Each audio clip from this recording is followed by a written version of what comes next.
But then there was a day where it felt like the stars collided. It felt like the karmic contract was signed. I could literally feel it. I could see it. Hi there, and welcome.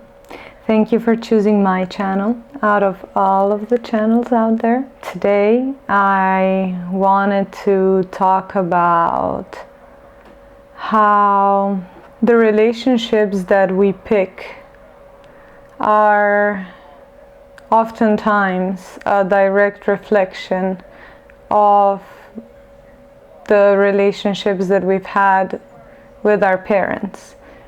And by the relationships that we pick, I mean particularly romantic relationships, which if we've had some trauma while growing up, it is often the case that the romantic relationships that we're going to be picking are going to be a direct reflection of that trauma, which will be in a way presented as an opportunity to heal, but in another way also an automatic reflex to pick what feels familiar, even though we oftentimes don't even know that we're picking that. It might seem like something completely different on the surface, but it's only then with time that we realize that it's actually very similar, or the patterns are very similar to the relationship that we've had either with our mother or our father. Of course, always drawing from my own experience and my own stories.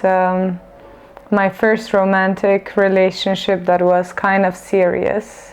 I mean, that was my first serious relationship, I'll say. Or we could say my first love.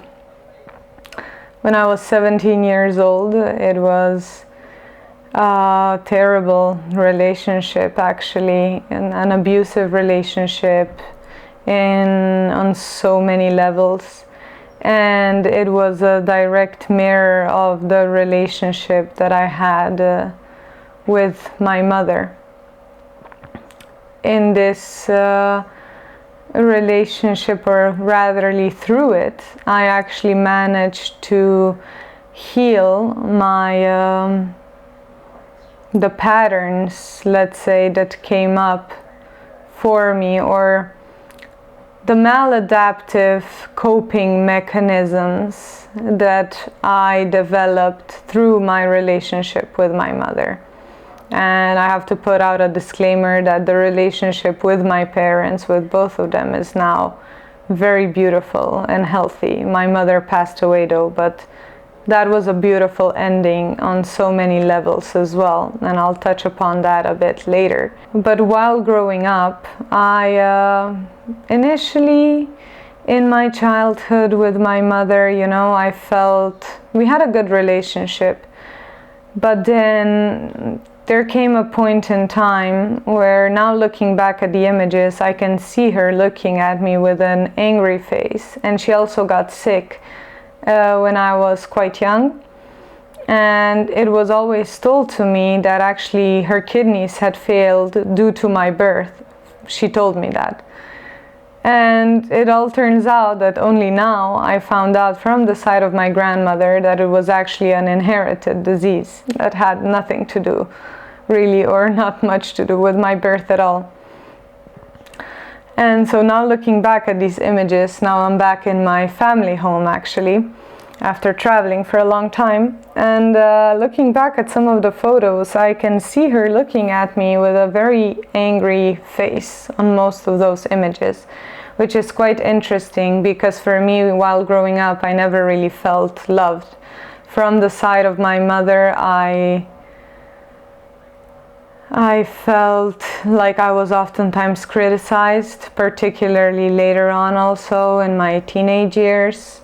My father was never really present. He was always kind of emotionally absent, let's say.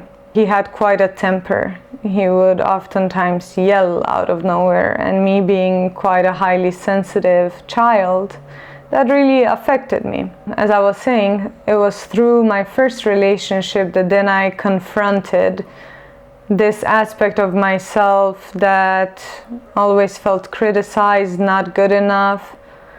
And with that, I developed some coping mechanisms that were exposed through that relationship. I'm not gonna go fully into detail about that relationship, but it was heavy. But I want to go more into detail into the fact that what was exposed was my low self-esteem, my feelings of always not being good enough, also the negative manipulation tactics that I've developed at that point in time, because I felt like I could never get my needs met by simply expressing them. I was a people pleaser and a caretaker, and I developed that since a very young age to keep myself safe, because I felt as a child that I needed to caretake my mother, who was sick. My father wasn't present much, well, at least I felt it so, because he wasn't really emotionally there, even though he was there physically. So I had a really hard time saying no and expressing what I really needed. So those kind of manipulation techniques, they were really exposed to me, and I was really confronted with myself. And I really had to work very hard to kind of learn how to express my needs. And then I ended that relationship, and I was single for a while. And then I entered my second relationship, where kind of those patterns still continued for a bit, where I would even express my needs and they wouldn't be met. But then there I started to face even the patterns from my father, which was that I was with a partner that was incredibly avoidant.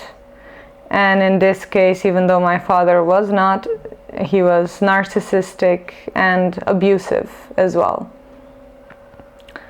And that isn't to say that my parents were abusive. When we find these kind of partners, doesn't mean that there was direct abuse present in the family. But it's the way that we interpret things as children, because we don't have the tools to say, yeah, my dad is really just overwhelmed and he is not able to cope with the situation, so he's shutting down by staring at a computer for the whole day. What we interpret it as a child is, I'm not being loved, I'm not appreciated, I'm not seen, can't express myself, my emotions aren't valid, etc. And so then we find those kind of partners. Well, the story is a bit all over the place, but when my mother passed, actually, after I've cleared out a lot of all of these different patterns, and I still struggle at times with low self-worth and with anxiety and the need to kind of overdo things, etc. But I felt like I've dealt with a big portion of our relationship, and I managed to forgive her, and we were on good terms. And before she passed away, actually, she gave me a call. I didn't know she was gonna pass away. Well, that's a story for another day, because I wasn't told a big portion of particular informations surrounding her illness, because then she got cancer about 3.5 years ago. She said to me, you know, I really hope that you don't hold a grudge for the things that have happened between us, for the way that I've acted, and I hope that you've managed to forgive me. And I said, well, of course I have, don't worry about that. And she said, yeah, you know, in the next life I hope to be more like you, where I'm able to confront my emotions more and heal. And she said to me, I finally understand the point of meditation. And that was a really big closure for me. So I have a lot of peace with her passing. And yeah, that was that. And it was funny because just when we kind of got to a point of having a nice relationship, a good relationship, it was time for her to go, which was quite disheartening, but in another way quite, I don't know, poetic maybe is the word. So yeah, as I was saying, then the second relationship, well, in fact a marriage that I've ended quite recently, that was a direct reflection of my father. And it was funny because when I met this guy, there was a girl at that place where we met, and she did this thing, I can't remember what it was called, some sort of bioenergy reading or something like that, similar to numerology but different. If anyone knows what it's called, please let me know. But yeah, this bio reading, let's call it that for the sake of giving it a name, it said that he was already a reflection, a direct reflection of my father. And I was like, well, and there were red flags everywhere, but I was like, to hell with it. I guess if I need to deal with this, I'll deal with it head on. And on that day, there was like a cosmic connection, because at the beginning I wasn't even interested in him really. But then there was a day where it felt like the stars collided. It felt like the karmic contract was signed. I could literally feel it. I could see it somehow in the unconscious through the intuitive vision that we all have. And yeah, and that's where I then started to heal those fatherly wounds actually. And now, having had ended the marriage and coming back, even though I have a fantastic relationship with my father and I love him dearly, I can now see those patterns as I'm with him, not on a daily basis, it's not that intense, but then there comes moments where I see how those patterns developed in my childhood. Like for example, my grandmother got sick recently, and I was just appointed as the caretaker of her. And then after that was expressed, and there were some blunt words about moving a box quickly from the place where it was placed. And then I was like, oh my God, this is like, speak up. There was a voice inside of me that was like, speak up, set the boundary, you know? Change the pattern within you to say, hey, this is not okay. Like, this is not fine. And that's kind of what I was learning with my ex-husband as well.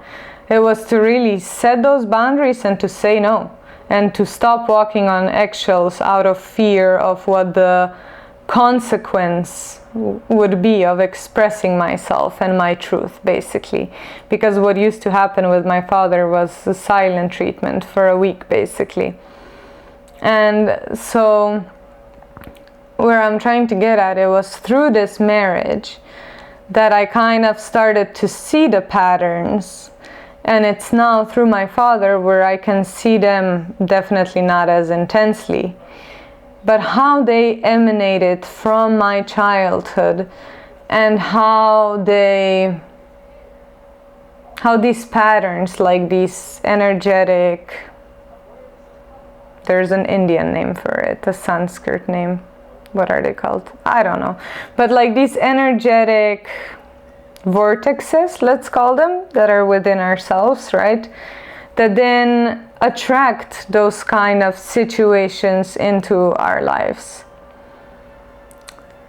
And it's interesting because I believe if you're watching this video, you're probably a person who is deeply in tune with themselves and is continuously creating new tools in order to heal, but not just to heal to kind of improve ourselves, but to simply accept and love ourselves and to undo the damaging patterns that have been done to really fully blossom as who we are. And for us, I would say these are opportunities to kind of transform those things and become more whole and complete, to get to the center of that spiral of the true self, basically. And so in life we encounter these kind of situations that are like mirrors, basically, of our childhood to teach us to free ourselves. But on that note, I don't think that's in the cards for everybody, sadly. And even though we might have suffered and it might have been deeply difficult, we're pretty blessed to have the opportunity to move past that. Because from what I've seen, in the past, I thought everybody had that opportunity and that was the mission of everybody on this planet. And now I truly realize from experience that that's not the case for everybody. That some people are meant to be entrapped in that forever, in a sense of feeling lost, disconnected, a slave to their own patterns. Some people just aren't able. And this is a life that is a passage to maybe a life in which they're able to do that. I also always thought that the purpose of life was full liberation through several lifetimes.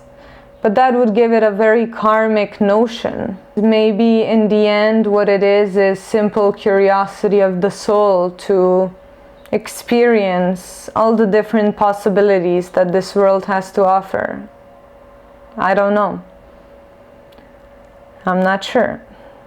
But either way, I'm grateful for these very difficult, challenging moments in my life that have brought a lot with themselves, because every time I've managed to rise stronger, more in tune,